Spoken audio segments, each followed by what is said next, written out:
पिछले वीडियोस में जो काम हुआ था हमारा वो सब लोगों ने कर लिया होगा। अब हम जो है वो नेक्स्ट की तरफ मूव करते हैं। आज की इस वीडियो में हम देखेंगे कि हम लोग कंपोनेंट्स को किस तरह बनाते हैं और कंपोनेंट्स का बेसिकली यूजेज क्या होता है हमारे ऐप के अंदर। ठीक है, तो हम लोगों को कंपोनेंट्स बनाने की क्यों ज़रूरत पड़ती है वो भी देख लेते हैं। जो हमारा प्रीवियस कोड है वो ये है फ़िलहाल, ठीक है।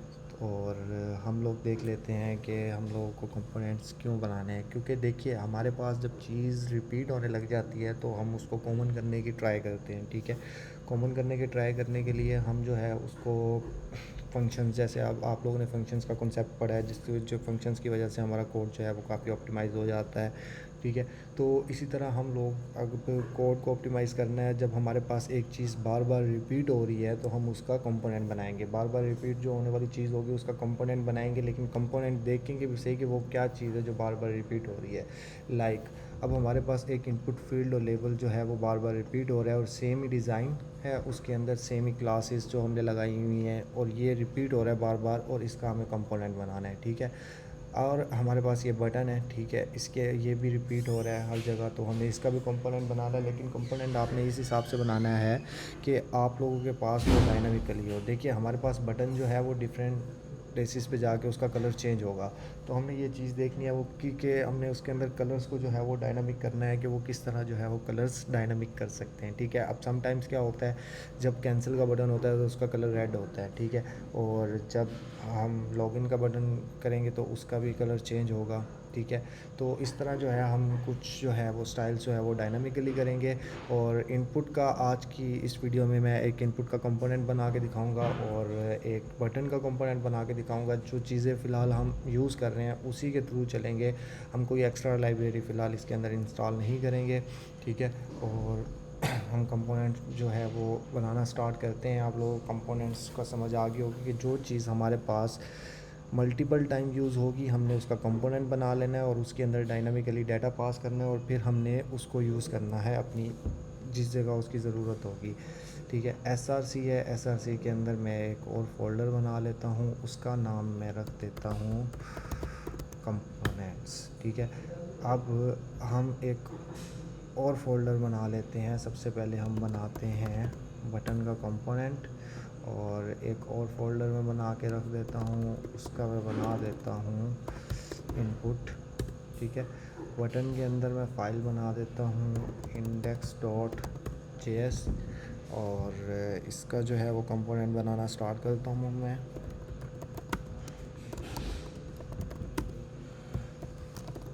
ठीक है, और इसके बाद जो है हम लोग अब स्टार्ट करते हैं।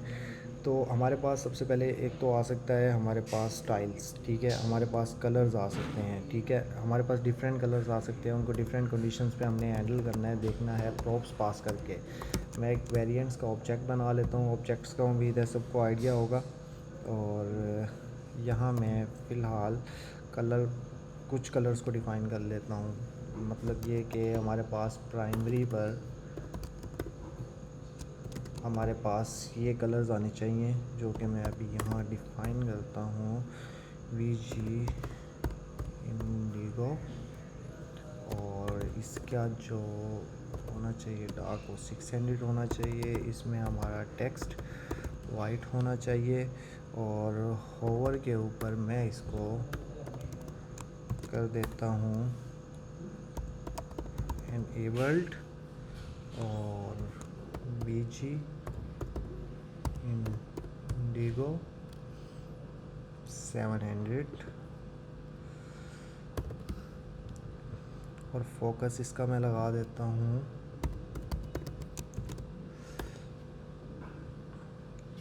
फोकस इसका कर देता हूँ रिंग इंडिगो। ये क्लासेस आप लोग देख लीजिएगा टेलविंड में जाके। ठीक है, अभी मैं यहाँ वैसे ही डिफ़ाइन कर देता हूँ क्योंकि मुझे आइडिया है कि ये कौन से कलर्स लेके आएगा। ठीक है, यहाँ मैं एक बना देता हूँ अब डेंजर का, जो कि हमारे पास लाइक कैंसिल के लिए यूज़ होगा। उसके अंदर मैं क्या करता हूँ, उसके अंदर मैं दे देता हूँ VG रेड 600 और टेक्स्ट उसमें भी वाइट ले लेते हैं और इसको ही मैं कॉपी कर लेता हूँ।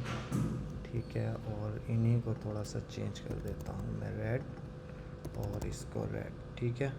इसको कॉपी किया और उसी के अंदर मैंने चेंज कर दिया। इसके बाद मैं एक कलर और ले लेता हूँ जो कि नेक्ड होगा, ट्रांसपेरेंट कह सकते हैं हम इसको, ठीक है। लाइक ग्रे या कुछ इस तरह का जो हमारा डिफ़ॉल्ट, मतलब कि जो कलर शो नहीं होगा। तो इसको सिर्फ मैं ये प्रॉपर्टीज़ देता हूँ। इसके अंदर मैं कर देता हूँ टेक्स्ट हमारा होना चाहिए, ये ट्रांसपेरेंट ही शो होगा। बेसिकली टेक्स्ट की कुछ प्रॉपर्टीज़ में लगा देता हूँ। टेक्स्ट हमारा ग्रे शो होगा इसमें ओवर पे, और 600। उसके बाद टेक्स्ट इसको 500 कर देता हूँ, और शेडो जो है इसका मैं नन कर देता हूँ।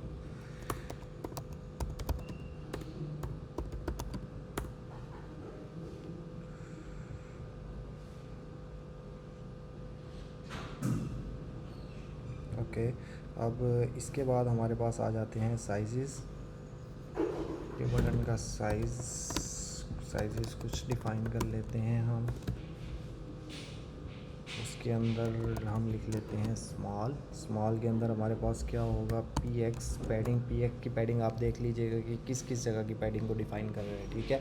और py की पैडिंग को भी देख लीजिएगा। आप लोगों को x एक्सिस और y एक्सिस का भी आइडिया होगा कि x एक्सिस क्या होते हैं और y एक्सिस क्या होते हैं, ठीक है। तो इन चीज़ों को थोड़ा सा देख लीजिएगा। x में हमारे पास वो लेफ़्ट और राइट का मार्जिन उठाएगा, और y में वो टॉप और बॉटम का जो है वो मार्जिन उठाएगा, ठीक है। और उसके बाद जो है मैं इसको फाइन करता हूँ, ठीक है। px py और जस्ट 1 मिनट।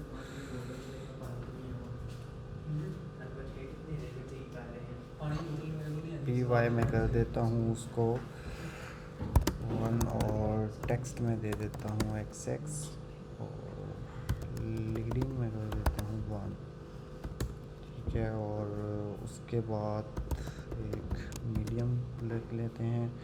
उसके अंदर px जो है वो 4 कर देंगे हम, और py 2 कर देता हूँ, और टेक्स्ट उसका sm कर देता हूँ। ये प्रॉपर्टीज़ देख लीजिएगा आप लोग। एक बार दोबारा मैं रिपीट कर रहा हूँ कि इसके हिसाब से कितना हमारा टेक्स्ट का साइज़ बनता है। ये मैं डिफ़ाइन कर रहा हूँ, मुझे आइडिया है कि ये कितना साइज़ होगा, ठीक है। तो आप लोग देख लीजिएगा।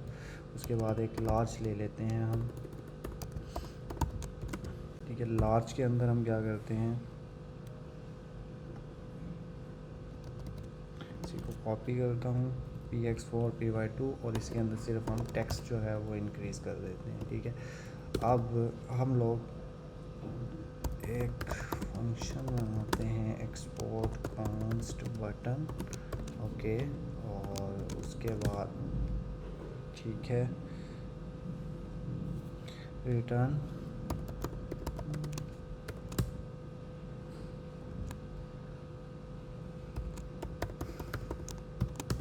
बटन हमने ले लिया रिटर्न में। और फ़िलहाल मैं इसको डिलीट कर देता हूँ, और इसका टैग यहाँ लगा देता हूँ। कुछ हमारी डिफ़ॉल्ट क्लासेस होंगी बटन की, वो मैं डिफ़ाइन करता हूँ अभी, क्लास नेम, ठीक है।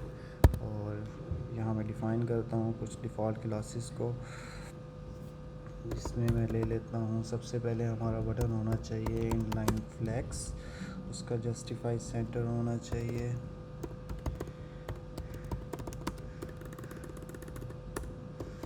Justify centre. और आइटम्स भी उसमें हम सेंटर कर देते हैं। उसका बॉर्डर जो है वो हम कर देते हैं ट्रांसपेरेंट,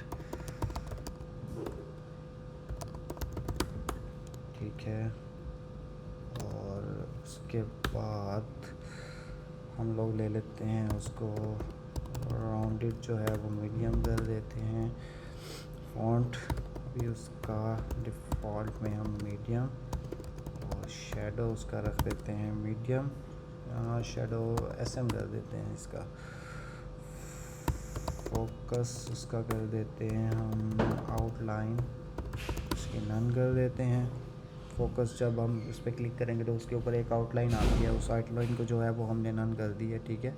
और उसके ऊपर हम फोकस और उसका रिंग हम डिफ़ाइन कर देते हैं, रिंग तो, और एक और फोकस ले लेते हैं रिंग, उसके ऊपर उसका ऑफसेट जो है वो हम कर देते हैं 2, ठीक है। उसके बाद जो है डिसेबल्ड भी हो सकता है हमारा बटन, जाहिर सी बात है जब हम कंपोनेंट बना रहे हैं तो हमने हर चीज़ों को देखना है इसके अंदर, और देखना है कि क्या क्या हमारी इसके अंदर सिनेरियोस बन सकते हैं। तो हर सिनेरियो को आप ट्राई करें कि हैंडल करें, ताकि अगर कोई नेक्स्ट लेवल पर आगे बैठता है तो उसको काफ़ी सारे इश्यूज़ का सामना ना करना पड़े। ऑलरेडी काफ़ी सारी चीज़ें जो है वो हैंडल होनी चाहिए आपके कंपोनेंट में। डिसेबल का भी, डिसेबल के ऊपर हम सिर्फ ओपेसिटी को इसको चेंज कर देते हैं, क्योंकि मोस्टली ओपेसिटी ही जो है वो चेंज होती है। और उसके बाद हम डिसेबल का कर्सर जो है वो हम कर देते हैं नॉट अलाउड, ठीक है। अब हमारे पास कुछ आएंगे प्रॉप्स, ठीक है। अब कुछ प्रॉप्स को हम उठा लेते हैं, जिसमें हमारे पास क्लास नेम लेंगे हम एक, उसके बाद वेरिएंट को एक डिफ़ॉल्ट दे देता हूँ मैं, प्राइमरी साइज़ जो है वो डिफ़ॉल्ट कर देते हैं हम स्मॉल, ठीक है। और उसके बाद जो एक्स्ट्रा प्रॉप्स आएंगे उनको भी हैंडल कर लेते हैं हम, ठीक है।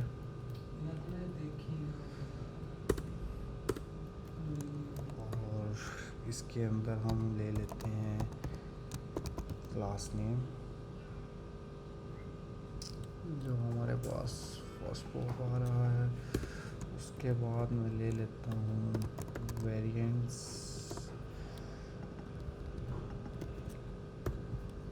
ये प्रॉप आएगा, वेरिएंट की प्रॉपर्टी आ जाएगी।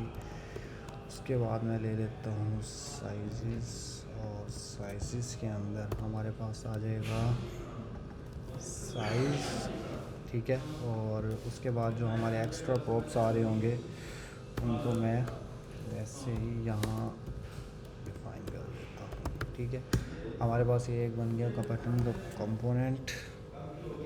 अब हम इसको यूज़ करके देखते हैं अपनी फाइल्स में, ठीक है।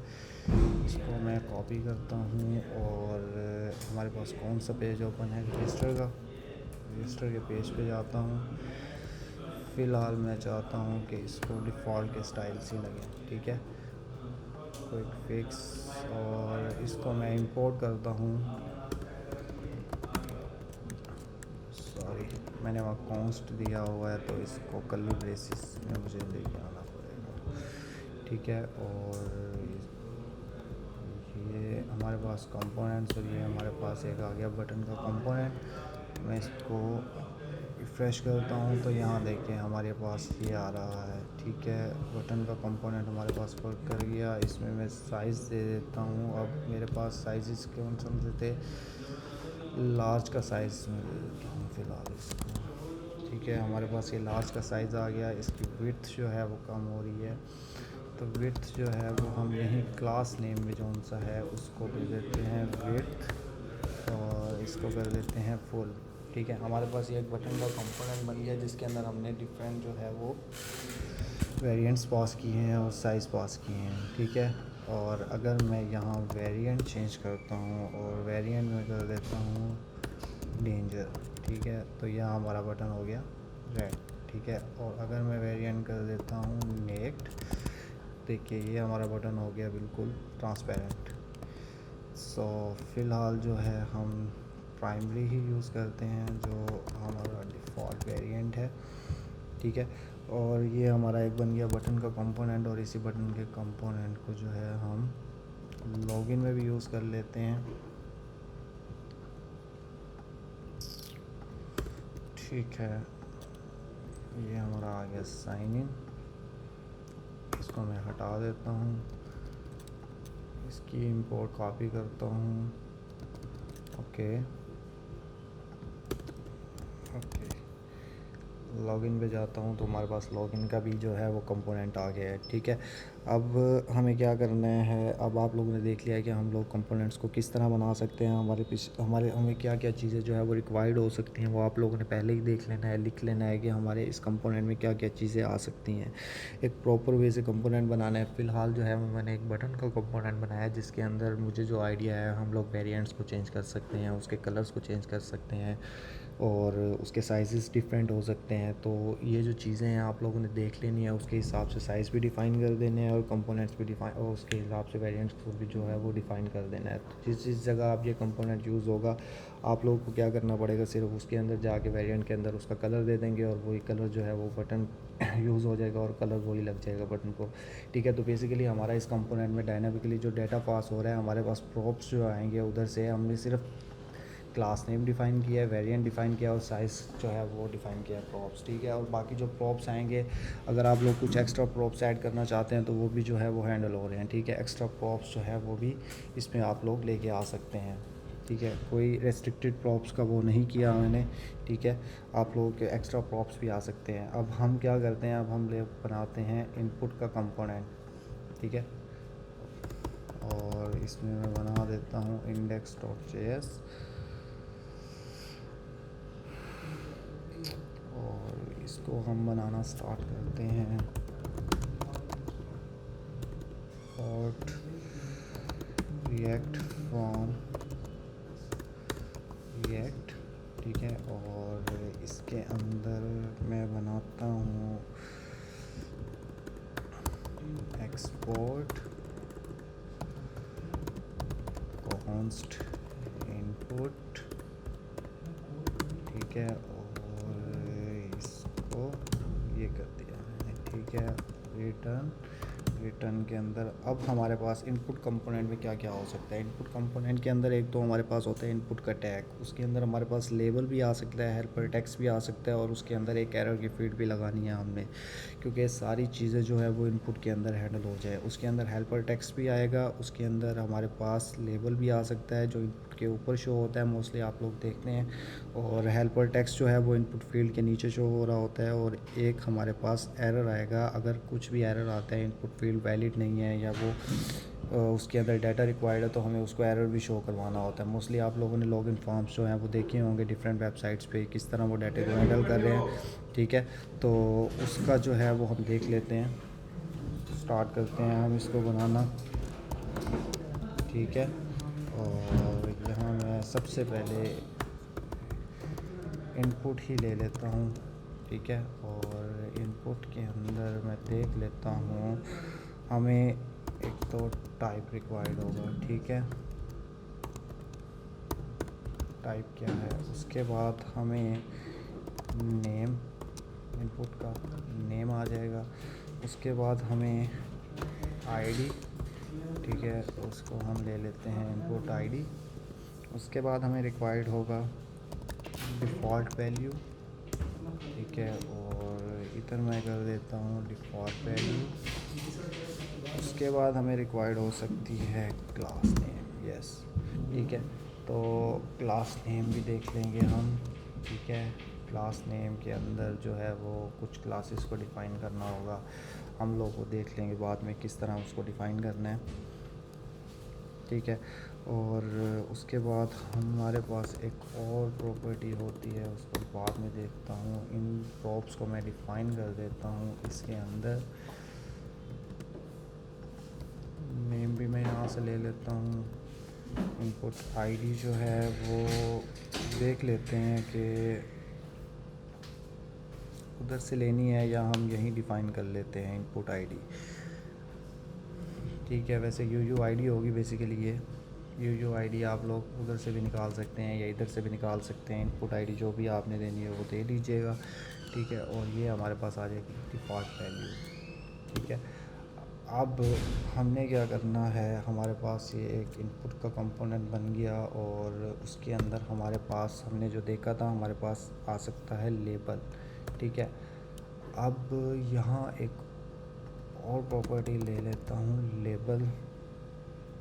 ठीक है, और अगर हमारे पास लेबल है तो देन लेबल शो हो, ठीक है, लेबल, ठीक है। और इसका मैं डिज़ाइन कर देता हूँ अभी। इसके अंदर मैं दे देता हूँ क्लास नेम, और इसके अंदर मैं कुछ क्लासेस डिफ़ाइन कर देता हूँ फ़िलहाल, ठीक है। ब्लॉक कर लेते हैं हम, और इसका जो टेक्स्ट हो वो SM होना चाहिए। उसके बाद इसका जो टेक्स्ट हो वो ग्रे होना चाहिए, और उसका ये होना चाहिए, ठीक है। और उसके अंदर हमारे पास शो हो जाना चाहिए लेबल, ठीक है। फिर आता है हमारे पास हेल्पर टेक्स्ट, ठीक है। हेल्पर टेक्स्ट भी हम लोग यहीं देखते हैं, ठीक है। फ़िलहाल लेबल ले लेंगे या हेल्पर टेक्स्ट ले लेंगे, जो भी हमें लेना होगा, ठीक है। हेल्पर टेक्स्ट, और इसको भी मैं यहाँ लगा देता हूँ, इसको भी मैं यहाँ लगा देता हूँ। बाकी डिज़ाइनिंग वगैरह जो हो वो आप लोग देख लीजिएगा किस हिसाब से करना है।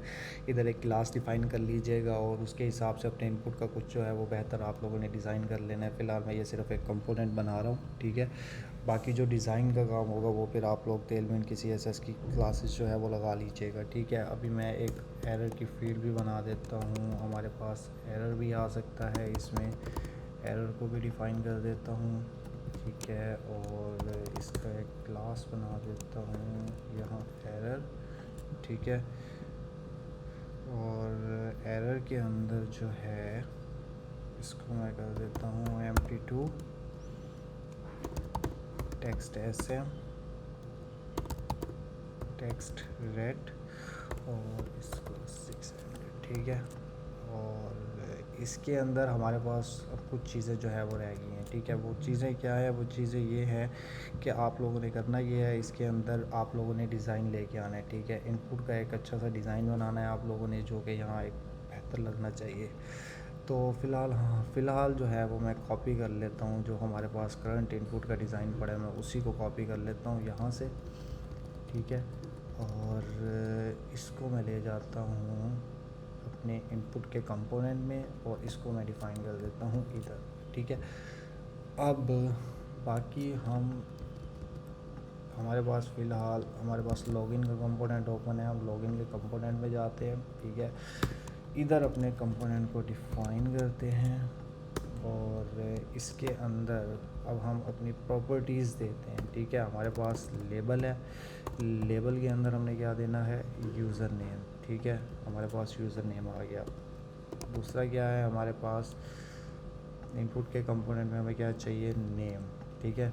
नेम में दे देता हूँ इधर यूज़र नेम। उसके बाद हमें क्या चाहिए, इनपुट आईडी दे देता हूँ मैं, आईडी भी फ़िलहाल मैं दे देता हूँ यूज़र नेम, ठीक है, ओके। और उसके बाद हमें क्या रिक्वायर्ड है, डिफ़ॉल्ट वैल्यू, ठीक है। डिफ़ॉल्ट वैल्यू को छोड़ देता हूँ, एरर को भी अभी लीव कर देता हूँ, ओके। इनपुट को मैं इंपोर्ट कर लेता हूँ ऊपर,